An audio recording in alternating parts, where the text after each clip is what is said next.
Hi friends, in this video I am going to describe the topic on business economics or managerial economics, that is price discrimination under monopoly. Basically, the monopoly firm adopts the policy of price discrimination, is also known as discriminating monopoly. Monopoly is a market. Basically, the single seller of the product is called monopolist. The monopolist is having total control over the pricing, demand, and supply decisions. So he only sets the price so that he can earn maximum profit from the price discrimination. What exactly the price discrimination implies here? The price discrimination implies the act of selling the output of the same product at different prices in different markets to different buyers. Again, I'm going to tell you that he is going to charge the price for different buyers with the same product. The same product will be charged for the different buyers for different prices. Right. The monopolist charges different price from the different consumers for the same product. The practice of charging different prices for identical product is called price discrimination. This is what is the meaning of price discrimination is all about. Then I am moving on to there are different types of price discrimination. That is three types of price discrimination. First, personal, geographical, and on the basis of use. First and foremost is personal price discrimination. Generally, what happens? The monopolist will charge prices for on the basis of persons. Depending on the economic status of the buyers, different prices may be charged to different buyers in providing similar services. See, this type of price discrimination where different prices are charged from different individuals according to the level of incomes of the consumers as well as their willingness to purchase the product. Basically, the doctors and lawyers charges different fees from poor and rich persons. See, doctor, as far as the parents are concerned, doctor charges less fee for the poor people and more fee and high fee for the high people. Basically, surgeon also may charge a high operation fee to rich patient and lower fee to poor one. Similarly, the lawyers may charge different fees to different types of clients depending on their income status. And a teacher can also discriminate between rich and poor students as regards his private tuition fees. That is the first one, the personal discrimination. Having said that, let me move on to the geographical price discrimination. See, depend on the place. The price discrimination takes place when the monopoly charges different prices at different places for the same product. This type of discrimination is called also called dumping. Different people, different places, they are following different prices. For instance, a film producer may sell distribution rights to different film distributors in different territories at different prices. This is what exactly the geographical price discrimination. Having stated this, let us also understand the price discrimination on the basis of use. This happens different prices charged according to the use of product.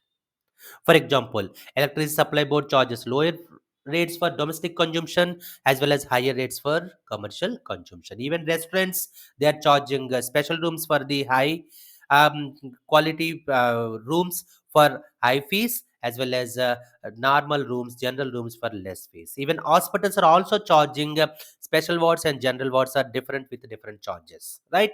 See, this is what you call on the basis of use. These are the three types of price discrimination: personal, geographical, and on the basis of use. Then move on to the degrees of price discrimination. This has been classified into three categories. First and foremost is first degree price discrimination, second degree price discrimination, and third degree price discrimination. Let me go one by one. Right. The first one is the first degree price discrimination. Basically, the price discrimination in which monopoly charges maximum price that each buyer is willing to pay as per the marginal utility of the buyer. He is going to estimates that and he will charge maximum price how much he is going to pay. This is known as the perfect price discrimination as it involves maximum exploitation of the consumers. In this, consumer to fail to enjoy the consumer surplus means he is not getting any more. What is the consumer surplus? What is going to pay? What is going to get the benefit? The difference between the payment and difference between the cost and benefit analysis is known as the consumer surplus. So additional utility, how much he is going to get is known as consumer surplus. Here, he is not getting, he is failed to enjoy any consumer surplus because he is going to pay maximum here. So the first degree price discrimination is practiced by lawyers and doctors. Basically, the first degree price discrimination better be called perfect price discrimination. That is the first one. What exactly is going to in the first degree price discrimination? How much maximum the consumer is going to pay? That is the first thing. Then move on to the second degree price discrimination.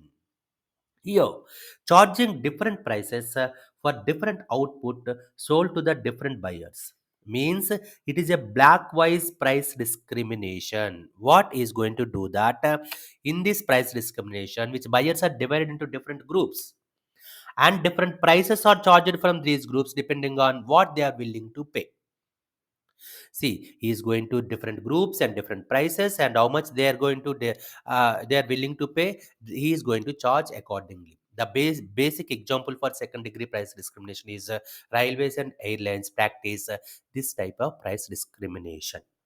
Then, having said that, let me move on to the third degree price discrimination. What exactly here the monopolist is going to do?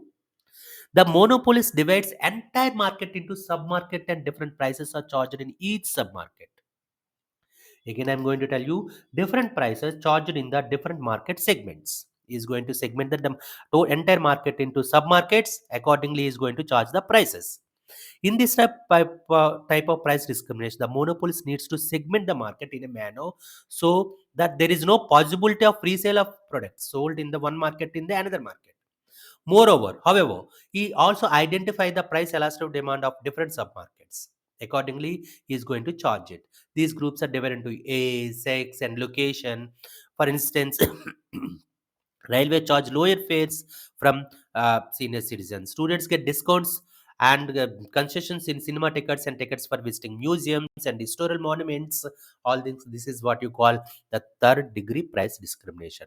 Now I'm moving on to what is the graphical representation. He's a first degree price discrimination is going to how much the consumer is going to pay maximum price. This is first degree.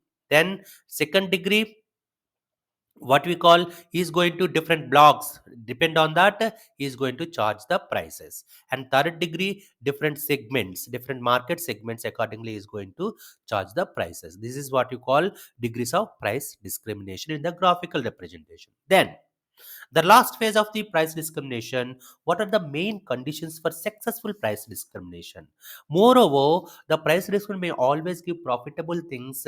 See, but the conditions for successful price discrimination are always essential for price discrimination. What are those? The first, these are the following essential conditions enabling the firm to resort price discrimination. First and foremost is a monopoly. Of course, this should be the price discrimination is always available in the monopoly. It is not at all the price discrimination not at all available in the perfect competition because there are many sellers selling homogeneous products. If one seller quotes higher price to a group of buyer who know the ruling the market price, it is quite likely that they will go to the other sellers. Basically, it is a normal phenomena of every human being. If he is going to get the higher price in one seller, is move on to the another seller for getting the same product with less price. Similarly, So the first and foremost condition is it should be monopoly. Under monopoly, price discrimination is possible because even though different buyers would know that they are differently charged, they have no alternative source of buying the product.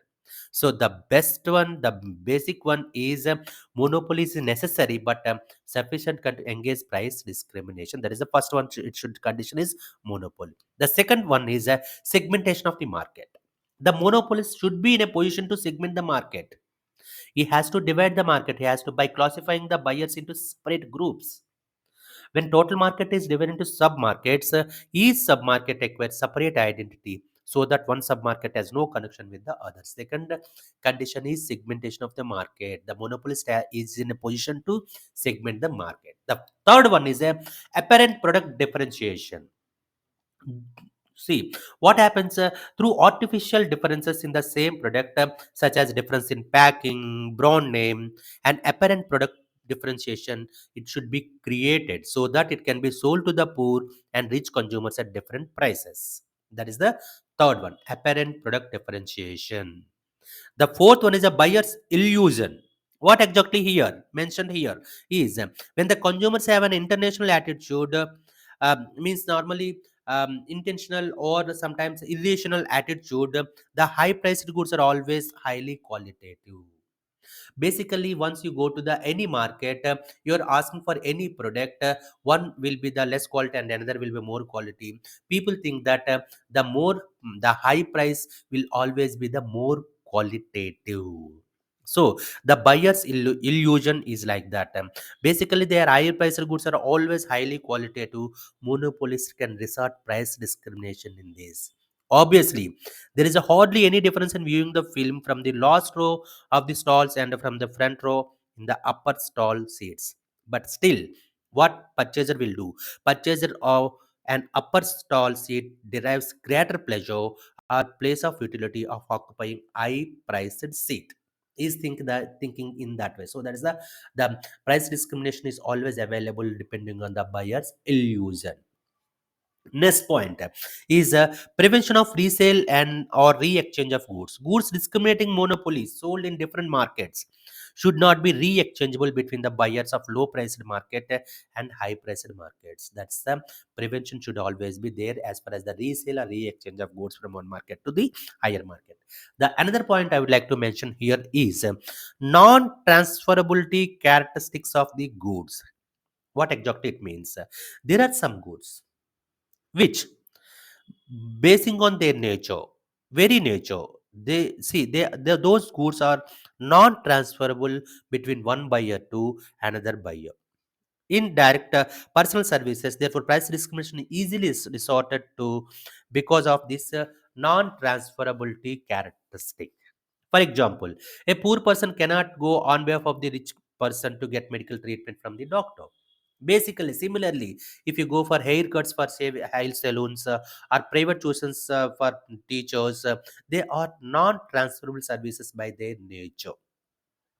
The other thing I would like to mention here is the other point is let go attitude of buyers.